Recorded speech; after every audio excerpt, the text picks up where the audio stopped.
Some British men I met start friendly but make colonization jokes. Then they ask me out with backhanded compliments. It feels more like arrogance than real interest. When I first moved abroad, I knew things would feel different. I wasn't naive enough to believe life in a new country would just slot perfectly into place. Culture is layered, social dynamics take time to learn, and people always come with their own baggage. But nothing prepared me for how visible the differences would be in something as simple as going to a party or a casual social meetup. The city I live in is a kind of melting pot. People come from all over the world for different reasons: jobs, studies, family, adventure. Some stay for a few months, others plant roots, and a good chunk of them, especially men from certain countries, come here with a specific image in their head: the dream of dating local women. I didn't want to believe that at first. I wanted to assume good intentions, that people came here to build real connections, maybe explore culture, maybe even integrate. But over time, the pattern became too clear to ignore. It's in the way conversations play out in groups. We'd be at a friend's apartment, maybe a mix of locals and foreigners, maybe a casual Friday night with drinks and music. I'd notice how the local women were treated. The softness in tone, the extra patience in listening, the laughter that came a little too easily at their jokes. It wasn't rude or cruel toward me exactly. No one openly excluded me, but the difference was glaring. When you're on the outside of that kind of attention, it stings in this quiet way, like you've been placed in a different category without anyone saying it out loud. I kept telling myself, okay, this is their choice. They can be attracted to whoever they want. It's not my business as long as they're not outright disrespectful. And I meant that. I don't believe anyone should be obligated to find me attractive or give me special attention just because I'm in the room. But over time, a strange realization set in. While attraction is one thing, attitude is another. And it wasn't just about who they liked, it was about how they carried themselves when talking to women like me. The first few times I brushed it off. Maybe they were just shy. Maybe I wasn't their type. Maybe I was overthinking. But patterns have a way of announcing themselves louder and louder until you can't deny them anymore. It started with small encounters, at bars, networking events, or even cultural meetups. When conversation stayed surface level, everything was fine. Casual introductions, questions about where I was from, what I studied, what I was doing in this country. Standard small talk. But whenever the conversation shifted even slightly into humor or deeper topics, a strange shift occurred. With many foreigners, not just British men at first, I could sense that their friendliness had conditions. If they were speaking to a local woman, the respect felt more natural, less performative. With me, though, it was as if they were testing boundaries, as if I was someone they could tease harder, push more, maybe even talk down to under the guise of jokes. The worst part was how consistent it felt. Not every man, of course. I don't want to paint with such a broad brush. But enough that I began to notice it as a trend rather than coincidence. And then there were the British men. I only met a handful of them. And again, I want to stress this. I'm not generalizing all British men everywhere. I don't live in the UK, I don't have enough exposure for that. But the ones I met where I live shared this weird, oddly specific pattern that I couldn't ignore. It was like clockwork. They'd start out friendly, even charming. They'd make small talk, smile, ask questions. They seemed approachable at first, even easy to get along with. I'd think, okay, this seems like a normal, harmless interaction. But little did I know things were about to follow the same script, and not in a good way. One thing about living abroad is that social events become your lifeline. You're far from home, your family isn't around, and you need a sense of community, so you go to parties, meetups, language exchanges, and whatever random gatherings pop up on Facebook or WhatsApp groups. And I love them in theory. I love the idea of meeting people from different backgrounds, swapping stories, sharing food, laughing over the differences in our cultures. But over time, those same spaces also became where I noticed the divide the most. Here's how it usually played out. A group would gather, some locals, some expats, maybe a mix of students and professionals. Drinks in hand, music in the background, and conversations branching off in every corner. I'd see how quickly foreign men, especially the newer arrivals, gravitated toward local women. Their voices softened, their postures shifted, their smiles widened. You could practically feel the eagerness radiating off them. They weren't just socializing. They were auditioning. And again, fair enough. People are allowed to be attracted to who they're attracted to. What I couldn't ignore, though, was the contrast. With me, their tone was different. Less careful, less thoughtful. Sometimes it felt like they saw me as safe to joke with, or someone they didn't need to impress. I'd make a comment in a group and they'd laugh politely, but when a local woman spoke, they leaned in, genuinely engaged. At first, I shrugged it off. Maybe I was imagining it. Maybe I was just sensitive because I was already self-conscious about being in a foreign country. But then came the repeat pattern, and once you see it, you can't unsee it. British men, in particular, stood out to me. And again, let me stress, I don't mean all British men. I don't want to generalize an entire country based on a handful of encounters. But it happened enough times with men from Britain that I started to notice a script forming. It always started the same way. They were nice. Very nice even. Smiles, small talk, asking where I was from. We'd talk about studies, work, how we liked living in this country. On the surface, they were friendly and approachable. I remember thinking a few times, wow, maybe I was wrong. Maybe they're not like the others. But the shift always came. At some point, the conversation would take a turn toward humor.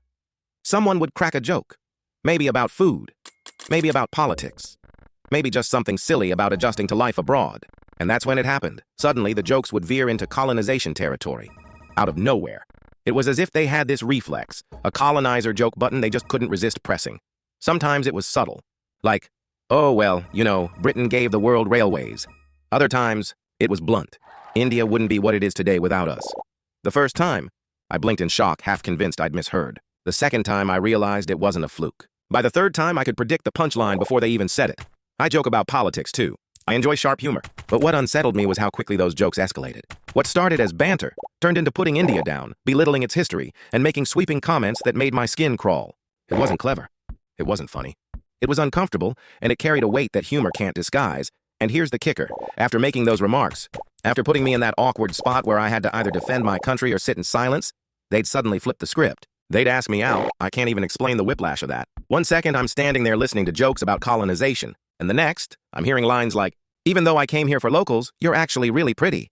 Or, I don't usually date Indian women, but you're different. As if that's supposed to be a compliment. That's when it clicked for me.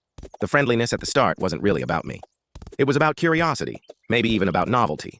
And when the jokes came out, it wasn't just humor. It was a way of asserting some weird sense of superiority. And then, the sudden pivot to asking me out was like trying to frame it as, see, I don't hate Indian women after all. I picked you. I can't lie, it made my stomach turn. If there's one pattern that has really stuck with me in these interactions, it's the colonization jokes. I almost want to put quotation marks around the word jokes because half the time, I can't even tell if they're meant to be funny or if they're a thinly disguised way of saying something they actually believe. It always starts harmless enough. Picture this. We're at a party, a group of people laughing, swapping stories about adjusting to life abroad. Someone mentions how hard it is to get certain groceries here, another jokes about missing their hometown street food, and the atmosphere is light. That's when the British guy in the group leans back, smirks, and says something like, well, at least we gave you railways. You should thank us for that. Cue awkward laughter. Sometimes people ignore it, sometimes they chuckle nervously, and sometimes I'm the only one who reacts. Because how do you let that slide? It's not just about railways, it's the implication behind it, the reduction of centuries of trauma, exploitation, and suffering into a casual punchline. It's the arrogance of pretending colonization was some kind of gift. Other times, it's even more blunt. I've heard, India wouldn't be where it is today without us. We civilized you, didn't we? Well, we left you with English, so you're welcome. Those words hit like little darts. And maybe to them it's just banter, but to me it's personal. Because behind every one of those jokes is history that left scars we're still healing from. My grandparents lived through independence. My family still talks about what it meant to shake off that shadow. For me, India's story isn't just something in a textbook. It's something woven into the way I grew up. The stories I heard at home, the pride I carry in who we are today. So when a British man I barely know casually throws out a colonization joke, it feels like someone walking into my house, putting their feet on the table and mocking the walls. It's not clever, it's not witty, it's dismissive, and it happens not just in groups but one-on-one too. There was this one conversation where it started off normal enough. We were talking about politics, sharing light banter. Then out of nowhere, he says, India actually benefited from the British. Without us, you'd still be backwards. I remember blinking, stunned. For a moment, I couldn't even think of what to say. And then, my instinct kicked in. I reminded him that there's a reason India doesn't look at Britain fondly. That whatever infrastructure was built, it wasn't a gift. It was designed for extraction, for empire, for control. I said, we didn't ask to be colonized. You don't get credit for the scraps you left behind after bleeding a country dry. He went quiet for a second, then laughed awkwardly, and tried to shift the topic. Sometimes that's how it goes. They retreat, uncomfortable, and the conversation limps forward. Other times they get defensive. They'll say, oh, come on, it's just history, or you're too sensitive, it's just a joke. That line, just a joke, makes me want to scream. Because to them, it might be just a throwaway line. To me, it's a reminder of how easily our struggles are minimized. How casually centuries of pain can be brushed off with a smirk. What makes it worse is that I know if I don't respond, I'll regret it later. I'll replay the conversation in my head 100 times, thinking of all the things I should have said. So I always say something, even if it makes the atmosphere heavy, even if it makes them defensive. I refuse to just smile and let it slide. Do I hate banter? No. Do I hate jokes about politics? Not at all. I make them too. But there's a difference between clever satire and punching down. And these colonization jokes are never as lighthearted as they pretend to be. They always carry that subtle edge, that reminder that in their mind, Britain is still somehow above India. And then, the strangest part, after all that awkwardness, after the defensive back and forth, they'll turn around and ask me out. It's as if the conversation is some kind of ritual. Friendliness, colonization joke, awkward tension, invitation. And it baffles me every single time. Here's the part that honestly makes me laugh. Not because it's funny, but because it's so confusing, so absurd, that I don't know how else to process it.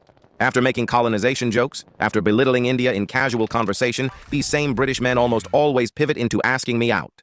The first time it happened, I thought I misheard. I was still reeling from a conversation where the guy had said something like, "You know, India wouldn't have modern infrastructure if it weren't for Britain." I pushed back, told him that exploiting a nation and leaving railways behind doesn't count as charity. The air got tense. He looked defensive, and I assumed that was the end of it. Awkward exit, case closed. But then he looked at me, smiled, and said, "By the way, would you like to grab coffee sometime?" I stared at him, blinking. Was this some kind of social experiment? Did he think putting down my country was the perfect foreplay for asking me out? It didn't stop there. Time and again, the same pattern unfolded. Friendly start, colonization jokes, defensive reaction when I push back, and then, as if nothing happened, an invitation. The worst part isn't just the timing, it's the compliments they use. Instead of just saying, "I think you're pretty," or "I'd like to get to know you," it always comes with some strange qualifier that makes it feel more insulting than flattering. Things like, "Even though I came here to date locals, I actually find you prettier. I don't usually date Indian women, but you're different. I don't hate Indian women. You know, I actually like you. Excuse me? I didn't ask for that disclosure. Who told you I wanted to know your dating preferences like there's some kind of confession?" Imagine someone saying, "I don't usually eat this cuisine, but since it's here, I guess I'll try it." That's how it feels. Like I'm some backup option, a loophole in their personal preferences they think I should be honored to fill. And the strangest part is how normalized it seems for them. They say it with a straight face, as if they're delivering the sweetest compliment in the world. Meanwhile, I'm standing there, caught between irritation and disbelief, wondering if I should laugh in their face or just walk away. It always makes me question their intentions. Because if you really did think I was attractive, if you genuinely respected me, wouldn't you try to build a connection without insulting my culture first? Wouldn't you avoid comments that make me feel small before asking me to step closer? The contradiction is so glaring it almost feels deliberate, like they want to see if I'll accept the push before the pull. Every time it happens, I feel the same mix of emotions. Confusion, because the shift is so sudden and doesn't make sense. Annoyance, because I shouldn't have to explain why backhanded compliments aren't compliments. Discomfort, because it makes me wonder what they really think of me, of Indian women in general. What's worse is that I can feel the underlying attitude even when they don't say it outright. They may never admit, I don't value Indian men, but the way they talk, the way they compare, the way they single me out as different, it says enough. It's not admiration, it's condescension dressed up as attraction. So while they stand there, smiling, waiting for me to be flattered, I'm left speechless. Because how do you respond to someone who just indirectly told you, "I didn't plan on liking your kind, but congratulations, you're the exception"? The whiplash of it all leaves me reeling. 1 second, I'm defending my country's history against their tired jokes. And the next, I'm supposed to blush at being told I'm not like other Indian women. It's not just awkward, it's exhausting, and yet it keeps happening. Enough times that I can no longer chalk it up to coincidence. Enough times that I'm left wondering if this is some weird script certain men carry around in their heads. Degrade first, then dangle affection. The more I thought about these encounters, the more a disturbing pattern emerged. It wasn't just about me, or about whether they found me attractive, or even about the colonization jokes. There was something deeper, more insidious, woven into the way these British men carried themselves in conversation with me, something I could feel even when it wasn't said outright. It was the way they spoke about India, and by extension about Indian men. They never openly said, "I dislike Indian men," of course. That would be too obvious, too easy to call out. But the implication lingered in everything, in their smirks when making colonization remarks, in the way they framed their attraction to me as an exception, in the tone of superiority that seeped into their humor. It was like there was this unspoken hierarchy in their minds. British men at the top, local men as their rivals, and me somewhere in between. Someone who could be flattered, pursued, maybe even won over if they played their cards right. And I hated that I could feel it, even when they thought they were being subtle. There's something exhausting about being seen not as a person first, but as a representative of your country, your culture, your gender. With these men, it never felt like they were just talking to me. It was like I was carrying all of India on my shoulders in every interaction. My words, my reactions, even my laughter, seemed to be filtered through their lens of stereotypes and superiority. Take the colonization jokes, for example. They weren't just harmless quips. They were ways of asserting dominance, ways of saying, "We shaped your country. You wouldn't be who you are without us." And when they pivoted to asking me out, it felt less like genuine interest and more like an extension of that same attitude. See, we still have power here. Even you can't resist us. Maybe I'm overanalyzing. Maybe I've just been unlucky with the handful of British men I've met here. But when the same pattern repeats itself 2, 3, 4 times, it's hard not to notice the through line. And what makes it worse is the way they framed their attraction to me. It was never just, "I like you." It was always couched in comparison. always framed against some invisible group of other Indian women they didn't like, or local women they supposedly preferred. The compliments weren't really compliments. They were insults dressed up as flattery. I don't usually date Indian women, but you're different. Even though I came here for locals, I find you prettier. I don't hate Indian women. Look, I'm asking you out. Each of those lines carries the same message. You're not really my first choice, but congratulations. You're the exception. It leaves a bitter taste every time. Because why should I feel honored to be someone's exception? Why should I accept a compliment that comes at the expense of women who look like me, who share my background, who are part of my community, and beneath all of it lies the quiet insult toward Indian men? They don't say it, but it's obvious. The subtle jabs, the colonizer smirks, the way they carry themselves when talking about India, it all points to the same underlying thought. We're better than the men from your country. Do they think we don't notice? Do they think we can't feel that energy, that condescension? I walk away from these encounters with this strange mix of emotions. On the surface, I laugh it off, tell myself it's just another awkward night, another weird conversation. But deep down, it lingers. The superiority complex, the backhanded compliments, the colonization jokes, they add up. And after a while, it's not just annoying, it's dehumanizing. It makes me hyper-aware of who I am in these spaces. Not just an Indian woman, but an Indian woman constantly being measured, judged, compared, and condescended to by men who carry the weight of their own history without even realizing it. And the worst part? After all this, after the weird comments and the superiority, they still expect me to be flattered when they ask me out. As if their interest alone is supposed to erase everything that came before it. But it doesn't. Instead, it leaves me with this lingering aftertaste of resentment, not just toward them, but toward the pattern itself. Toward the way my identity gets twisted into something they can joke about, exoticize, and belittle all in the span of one conversation. It's exhausting. And honestly, it makes me wonder if anyone else has experienced the same thing. Because sometimes I feel like I'm the only one seeing the pattern. But deep down, I know I can't be. By the time I noticed the same script unfolding again and again, I stopped chalking it up to coincidence. At first, I told myself, maybe you're just unlucky. Maybe it's just one or two guys who happen to be tone deaf. But after the third, fourth, fifth time, when the pattern practically wrote itself like deja vu, I couldn't deny it anymore. There was something going on here, and it wasn't just bad luck. The sequence was too familiar. Friendliness at the start, colonization jokes in the middle, backhanded compliments at the end, and then the inevitable, "So, do you want to grab a drink sometime?" It was like watching the same badly written play with different actors each time. And the strangest part was how little self-awareness there seemed to be. These men really believed they were being charming, funny, even generous by choosing me despite their admitted preferences for local women. What they didn't realize, or maybe didn't care about, was the impact it had on me. Each interaction chipped away at something. It wasn't just annoyance. It was the feeling of being other, of being measured against stereotypes, and then told to be grateful for the scraps of approval. And the colonization jokes.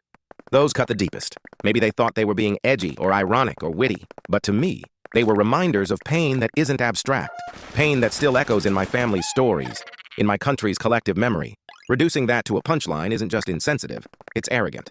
It tells me that they see India not as a nation with dignity and resilience, but as a backdrop for their humor. So I push back. Every time. I don't let those jokes slide. I remind them why colonization isn't funny, why it's not a topic you can just smirk through at a party. Sometimes it shuts them up, sometimes it makes them defensive, but either way, it always leaves the same awkward silence between us. And then, bafflingly, they'll turn around and ask me out like none of it happened. Do they think I'll forget the smirk when they called British exploitation progress? Do they think I'll overlook the condescension in exchange for their so-called compliments? Do they think that by labeling me different from other Indian women, they're doing me a favor? It makes me wonder if they even realize how transparent it all is. The superiority complex isn't hidden. It's written in the way they compare, the way they joke, the way they frame their attraction as an exception rather than genuine interest. And I can't help but feel like Indian men are silently being insulted in these conversations too. Sidelined, dismissed, made invisible in the same breath that I'm being exoticized. I walk away from these interactions with my head buzzing. Not because I want their attention, not because I feel rejected, but because the whole experience is so laced with arrogance that it leaves me unsettled. It's not about dating. It's about respect. It's about dignity. It's about how easily history, culture, and identity can be turned into playground banter. And honestly, it leaves me curious. Am I alone in this? Have other women, especially Indian women or women of color in the UK, experienced this weird mix of friendliness, colonization humor, and backhanded compliments? Or is this some strange quirk of the few British men I've met where I live? Because it's happened too many times for me to ignore, and I'd love to know if anyone else has seen the same pattern. Is it cultural arrogance? Is it a generational thing? Or is it just bad luck? All I know is I'm tired of having to brace myself for the same script every time. Tired of laughing off jokes that aren't funny. Tired of being told I'm different like it's the magic key that should make me grateful for attention. I don't hate British men. I don't think every one of them is like this. But I can't deny the pattern I've seen. And I'd be lying if I said it didn't change the way I approach these conversations now. So here I am, venting into the void, asking the internet the question I can't shake. Have you ever experienced men, especially British men, behaving this way?